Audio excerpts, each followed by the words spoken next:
I don't understand why it's a policy issue. All we are saying is, I'll give you an example of what Nigerians are used to.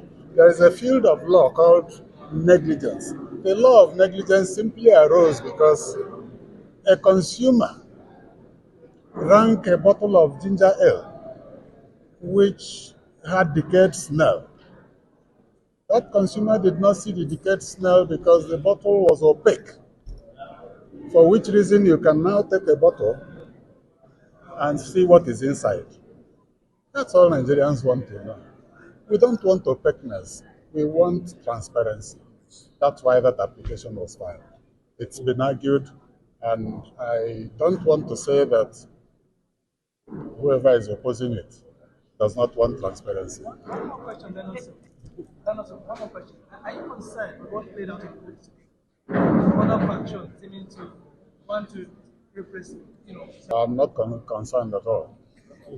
Because, one, the issue was resolved by the court without calling on us, which means it was easy to resolve. So I'm not concerned. Thank you. Thank you.